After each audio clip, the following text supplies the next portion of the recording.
네, 지금 그 신호의 스펙트럼에 대해서 알아보고 있는데요. 먼저 그 주기 신호의 스펙트럼 분석에 대해서 알아보겠습니다. 이 푸리의 해석에는 신호에 따라 두 가지가 있습니다. 하나는 푸리의 급수라는 게 있고요. 또 하나는 푸리의 변환, 푸리의 트랜스폼이라는 게 있습니다. 둘의 차이는 그 푸리의 급수 같은 경우는 이 주기 신호에 적용되는 거고, 푸리의 변환 같은 경우는 이제 다른 그 주기 신호가 아닌 거에도 적용될 수 있다. 뭐 그런 차이가 있습니다. 그래서 먼저 주기 신호의 스펙트럼 분석하는 법, 즉 다시 말해서 푸리의 급수에 대해서 오늘 이 시간에는 알아보도록 하겠습니다. 네, 주기 신호와 푸리의 급수 개요를 먼저 말씀드리겠는데요. 네, 먼저 그 주기 신호라는 거에 대해서 조금 알아보겠습니다. 일단 이 주기 신호라는 거는 같은 모양의 파형이 일정한 시간 간격으로 반복되는 신호를 말합니다. 자, 이런 형태의 신호는 우리 주변에서 사실은 많아요. 뭐 음향 신호나 진동, 뭐 파도 이런 거 다 대부분 주기적인 신호로 구성되어 있고, 아래 그 그림에 제가 이제 몇 개 좀 손으로 그려서 조금 난잡하긴 합니다만은, 자, 이런 것들이 이제 뭐 주기 신호에 해당된다고 할 수가 있겠죠. 이때 그 반복되는 시간 간격은 주기라고 하고, 일반적으로 T라는 용어로 쓰고 있습니다. 이런 얘기는 몇 번 나왔었죠, 그동안에요. 네. 자, 그러면 이 주기 신호의 스펙트럼의 특징이 뭐냐, 또 어떻게 하느냐 하는 거 보겠습니다. 이 주기 신호의 스펙트럼은 이 푸리의 시리즈, 이 푸리의 시리즈를 이제 우리나라 말로 번역한 게 푸리의 급수입니다. 이 푸리의 시리즈 또는 푸리의 급수를 이용해서 분석을 합니다. 그리고 이 주기 신호의 스펙트럼의 특징이 있는데, 이 주기 신호의 스펙트럼은요, 어떤 그 기본 주파수와 그 배수로만 구성이 됩니다. 이게 무슨 얘기냐면, 만약에 원래 그 신호의 주파수가 이제 주기 신호니까 주파수를 구할 수가 있겠죠. 원래 신호의 주파수가 10Hz짜리 신호였다. 그렇다면 그 스펙트럼은 10, 20, 30, 40 이렇게 그거의 정수배로만 구성된다는 겁니다. 즉 뭐 예를 들어 15라든가 뭐 23 이런 것들은 있을 수가 없어요. 주기 신호의 경우는요. 그래서 아래 이제 그림으로 좀 나타냈는데 뭐 좀 개념적인 그림이긴 합니다만, 이게 스펙트럼 분석한 그림입니다. 사실은 어떤 그 주기가 아니라 주기가 10분의 1초, 즉 주파수가 10Hz인 어떤 뭐 신호가 있다고 하겠습니다. 뭐 어떤 모양일지는 모르죠. 뭐 이런 식으로 우리가 표시할 수 있는데, 이런 게 있는데, 이거를 분석을 해보면 일단 주파수가 10Hz이기 때문에 10이라는 숫자부터 어떤 그 성분이 나오게 되겠고요. 그리고 그거의 정수배 20, 30, 40 이런 숫자들만 값이 나온다는 겁니다. 그래서 그거의 10Hz 원래 그 신호가 갖는 주파수의 그 성보고 기본파라고 우리가 얘기를 합니다. Fundamental Frequency. 그리고 그거의 정수배 되는 것 보고 고조파 또는 하모닉스라고 우리가 얘기를 합니다. 자, 이 정리를 해보면 이렇게 됩니다. 주기 신호의 스펙트럼은 기본 주파수와 그 배수로만 구성이 된다는 거예요. 그러니까 우리가 코사인이나 뭐 사인으로 나타냈을 때 그 안에 코사인 뭐 2파이 하고 여기 F 부분 있죠. FT 플러스 세타인데 여기 요 F가 10이라든가 지금 2에서는 20이라든가 30이라든가 요런 값만 갖는다는 것이죠. 그래서 이게 아주 중요한 얘기고요. 기본 주파수와 그 배수. 그래서 원신호가 10이라면 스펙트럼은 거의 정수배가 되고요. 용어가 또 이 기본 주파수와 그 배수로만 구성된다는 거 알아두시고, 그 다음에 이 기본파라는 용어 또는 기본파 또는 기본 주파수, 그 다음에 고조파, 예, 정수배 되는 거, 요 세 용어를 이제 알아두시면 좋겠습니다. 자, 요거 이제 한번 예를 좀 보시겠는데요. 일단 뭐 푸리의 급수는 뭐 나타내는 모양이 여러 개가 있습니다만은, 뭐 제일 편안하게 어떤 XT라는 신호가 있을 때 그걸 이렇게 어떤 상수항과 뭐 코사인 이렇게 여러 개 있는 이런 걸로 나타낸다고 보겠습니다. 그래서 주파수를 잘 보시면 처음 항은 오메가 t인데요. 두 번째 항은 2배의 오메가 t예요. 왜냐하면 이 풀이의 급수라는 거는 아까도 말씀드렸듯이 이 기본파 오메가의 어떤 정수배, 여기는 2배의 곱이죠. 그 다음에 여기는 3배 곱이죠. 이렇게 정수배로만 나타낼 수 있다는 것이기 때문에 이렇게 식 자체가 이렇게 돼 있습니다. 그래서 예를 들어서 이런 파형을 이렇게 풀이의 시리즈로 나타냈어요. 이게 어떻게 했냐는 뒤에 나오니까요. 일단 했다고 하겠습니다. 그래서 했더니 이게 4 코사인 2파이 10t. 그러니까 여기 이제 이거는 f가 10인 경우죠. f가 10. 그 다음 요거는 2파이 20t. 역시 주파수가 이번엔 20이죠. 여긴 주파수가 30이고 40이고 정수배입니다. 이렇게 나타났어요. 그래서 우리가 이 항을 첫 번째 걸 A1항, A2, A3, A4 이렇게 좀 편의상 나타내면 아래 표를 보세요. 이렇게 하면 A1의 주파수는 10Hz 맞죠? 그 다음에 진폭은 4, 위상은 0. 그 다음에 A2의 경우에는 주파수는 20, 진폭은 2, 여기 진폭 2죠. 그리고 위상은 2분의 파이 이렇게. 네, A3는 30Hz 주파수가 진폭은 4, 위상은 0. 이 식에서 바로 다 알 수 있는 것들이에요. 우리가 이렇게 생각을 할 수가 있습니다. 그렇다면 이거는 뭐냐면 이런 신호를 이렇게 나타낼 수 있다. 푸리에로 분해를 할 수 있다라는 겁니다. 이게 푸리에 급수의 하나의 예가 되겠습니다. 그래서 방금 이제 분해를 한 결과를 좀 전에 이렇게 표로 나타냈습니다. 근데 이렇게 표로 나타내면은 사실 눈에 잘 안 들어와요. 이게 지금 여기는 항이 4개밖에 없기 때문에 눈에 들어오는데 실제로 우리가 푸리에로 분석을 해보면 이 항이 몇십 개, 몇백 개가 됩니다. 그럼 그거를 어떻게 다 표로 나타내겠어요? 그리고 이 중에서 어떤 게 좀 중요한지 그런 게 눈에 잘 안 들어옵니다. 그래서 보통은 어떻게 하냐면 이걸 그래프로 많이 그립니다. 어떻게 그래프를 그리냐면 진폭 하나, 위상 하나 이렇게 그립니다. 자, 진폭 같은 경우에 요 위쪽에 그래프에 그렸는데요. 자, 진폭은 X축은 주파수로 보통 많이 그립니다. 주파수로 해서 10Hz일 때 진폭이 4더라. 이렇게 그렸죠. 20Hz일 때 진폭이 2다. 30일 때 4다. 이렇게요. 40일 때 4. 이렇게 그림을 그려놓으면 눈에 탁 들어올 수가 있죠. 어떤 주파수에서 이 진폭이 좀 세구나 하는 걸 한눈에 볼 수 있습니다. 그 다음에 위상도 마찬가지예요. 위상도 X축을 주파수로 하고 그 주파수에서의 위상 값들을 이렇게 그림으로 그려놓으면 쉽게 우리가 한눈에 파악을 할 수가 있죠. 그래서 이게 사실은 스펙트럼 분석한 겁니다. 그래서 어떤 주파수 성분을 마지막으로 최종적으로는 이 그래프로 보통 많이 나타내는데 이거 보고 진폭을 나타내는 그래프 보고 진폭 스펙트럼, 위상을 나타내는 그래프 보고 위상 스펙트럼 이런 식으로 우리가 얘기를 합니다. 간단하죠. 예.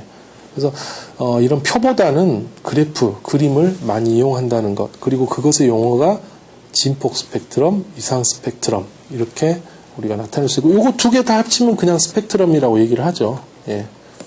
네, 스펙트럼. 이렇게. 다음으로 아까 기본파와 고조파 한번 말이 나왔었는데요. 다시 한번 이 그래프에서 한번 정리를 하겠습니다. 그래서 기본파는 펀디멘털 프리퀀시라고 하고 신호를 구성하는 정연파 중에 가장 낮은 주파수 성분 원신호의 주파수와 동일하고요. 그림에서 보면은 이 경우 10Hz가 기본파가 되겠고 나머지는 고조파가 되죠. 그 다음에 고조파는 하모닉스라고 우리가 영어로 쓰고요. 기본파의 정수배 주파수를 가진 정연파 성분이 고조파 하모닉스가 되겠습니다. 다시 한번 중요한 개념이기 때문에 용어 정리를 했습니다. 자, 이거는 실제 기타의 소리를 냈을 때 스펙트럼을 보여주는 건데요. 지금 기타줄을 한번 딱 튕겨서 그거를 어떤 측정기로 측정을 했더니 이런 식의 파형을 보였습니다. 삼각형 파형이죠. 그리고 이제 X축은 시간입니다. 그래서 이걸 보니까 대략 한 110Hz 정도 됩니다. 주파수가요.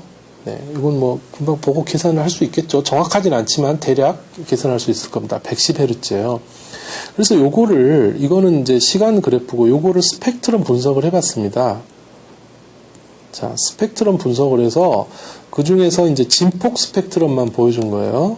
자, 위상 스펙트럼은 사실 그렇게 많이 그리지 않습니다. 특별한 경우를 제외하고는요. 대부분의 스펙트럼은 사실은 진폭 스펙트럼을 많이 그립니다. 자, 진폭 스펙트럼을 봤더니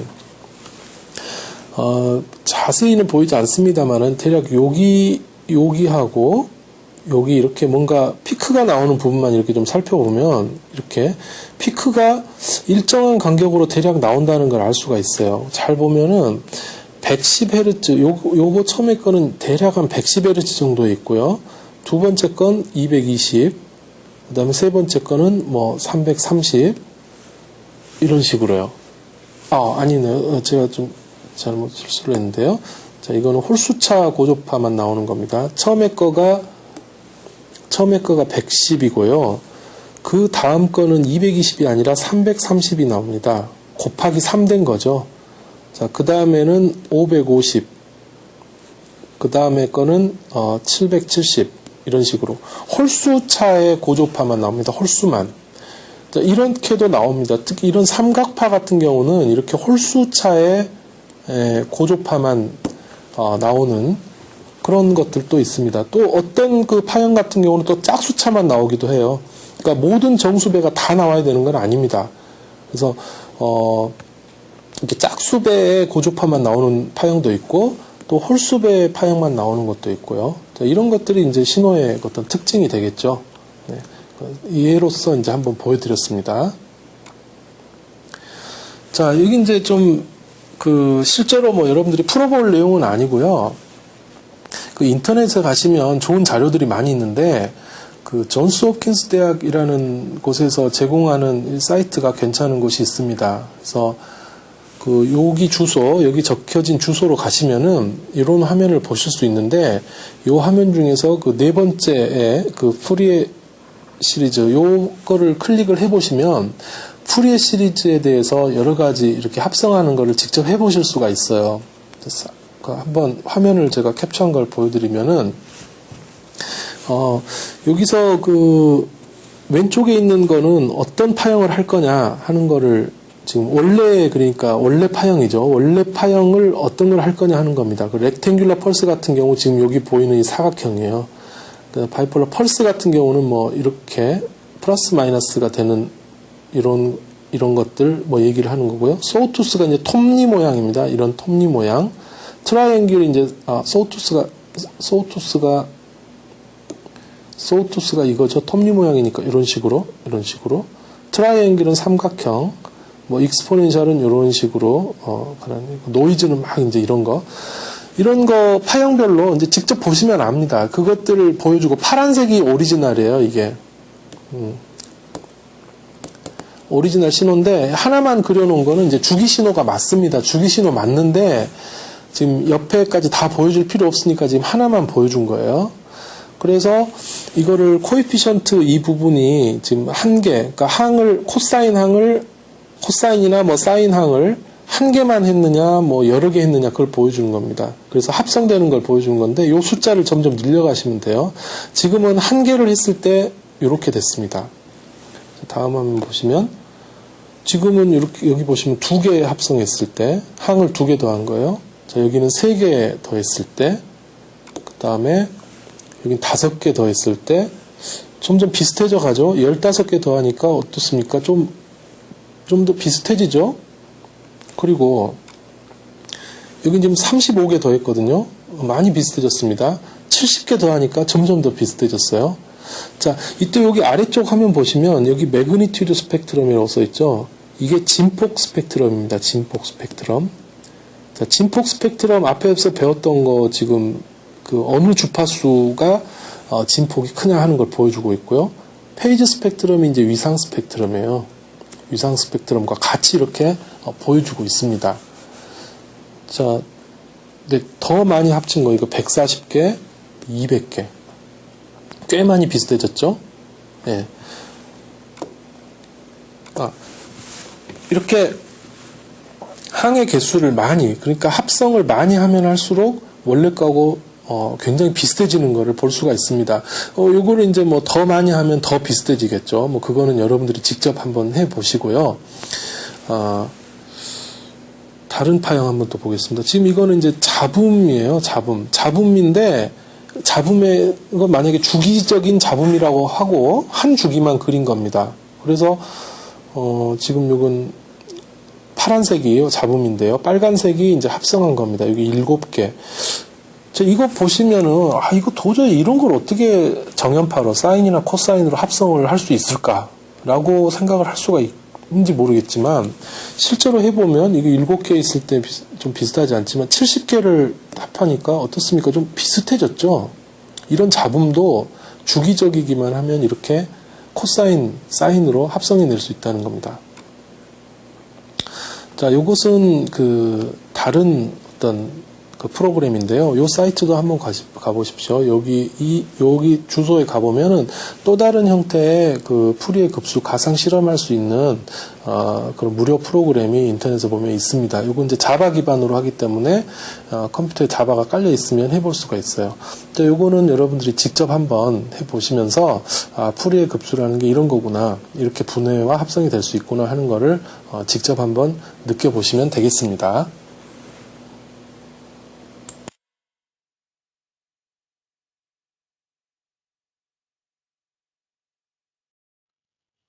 네, 본격적인 내용에 들어가기 앞서서 푸리에 시리즈 그리고 스펙트럼에 대해서 배운 내용 간단하게 정리해 보도록 하겠습니다.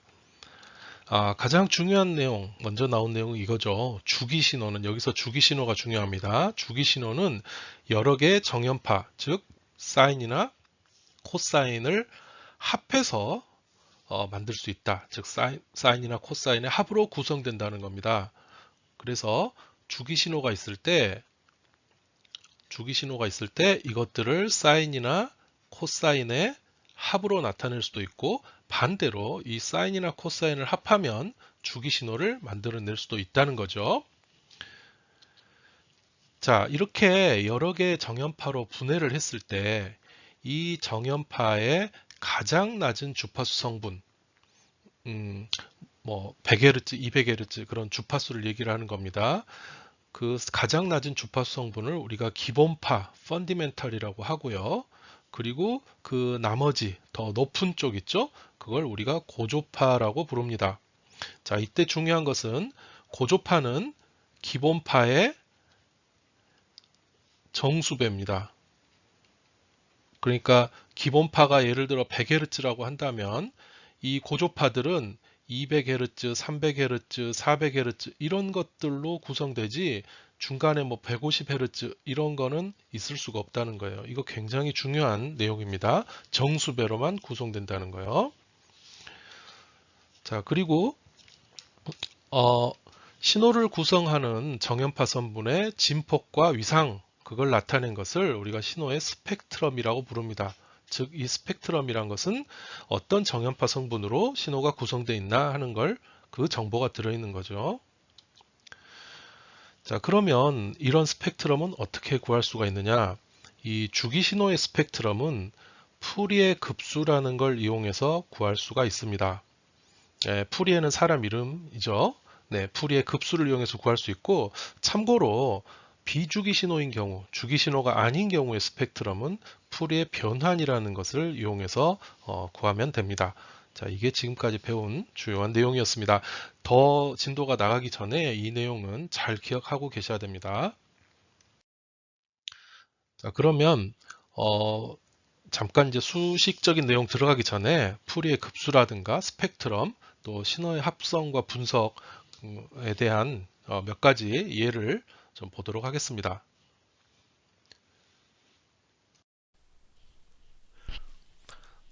네, 지금 보시는 화면은요, 그 오디션이라는 프로그램의 화면인데, 지금 화면에 이렇게 사각형 모양의 펄스가 보입니다.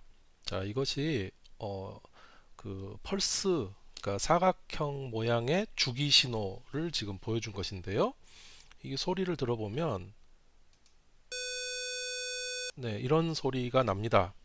자, 이것의 스펙트럼을 한번 볼까요? 스펙트럼을 보기 전에 이 사각형 펄스의 주파수는 500Hz입니다. 즉 500Hz니까 1초에 500번 이 사각형 펄스가 이제 반복된다는 뜻이죠. 자, 그래서 스펙트럼을 보면요. 여기에 네, 자, 화면에 이렇게 스펙트럼이 보입니다.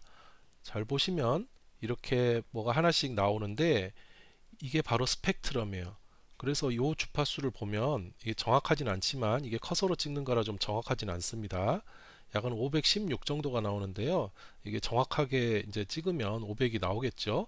그래서 여기는 500Hz, 500Hz의 어떤 사인파가 있다라는 것이죠. 자, 그리고 그 다음 나온 봉우리를 보면 이거는 약 한 1500Hz 정도 됩니다. 자, 1500Hz면은 500Hz 3배죠. 예, 3배 되는 주파수의 고조파입니다. 그래서 이게 두 번째 나온 고조파고요. 자, 세 번째 보니까 이건 약 2500 정도 됩니다. 2500이니까 5배죠. 500Hz에. 자, 이렇게 정수배로 어떤 스펙트럼이 나오고 있습니다. 이게 주기 신호의 하나의 특징이라고 했죠. 자, 다른 것도 한번 볼까요? 자, 다른 것은 이걸 지우고 새로 생성을 한번 해보겠습니다. 이번에는 사각형 말고 삼각파를 한번 생성을 해보고 여기 베이스 프리퀀시가 500Hz로 되어 있죠. 네, 500Hz에 1000으로 한번 해보죠. 네, 또 다른 숫자를 보기 위해서 네, 확대를 해보겠습니다. 확대를 했더니 네, 이런 삼각파가 나오는 걸 알 수 있습니다. 자, 이것의 스펙트럼을 보죠. 네, 이렇게 나오는데요. 여기는 약 990, 1000입니다. 네, 1000Hz에서 하나가 나왔고요. 그 다음에 또 3000Hz에서 하나가 나옵니다. 또 5000에서 하나가 나옵니다. 자, 이와 같이 정수배에서 스펙트럼이 나오는 것을 우리가 알 수 있습니다. 자, 그렇다면 왜 2배, 3배는 없느냐? 2배, 4배, 짝수배는 없느냐? 그것은 이 신호의 모양에 따라서 이렇게 홀수배만 있을 수 있고 또 짝수배만 있을 수 있고 홀수, 짝수 다 있을 수도 있습니다. 그것은 주기 신호의 모양에 따라 달라지는 것이기 때문에 지금 우연히 보여드린 게 홀수배만 나온 거였지 신호에 따라서는 짝수배만 나오는 것도 있다는 것, 또 홀수, 짝수 둘 다 나오는 것도 있다는 것, 예, 알아두시기 바랍니다. 자, 이게 이제 하나의 그 예였고요. 다른 걸 한번 봐볼까요? 네, 자,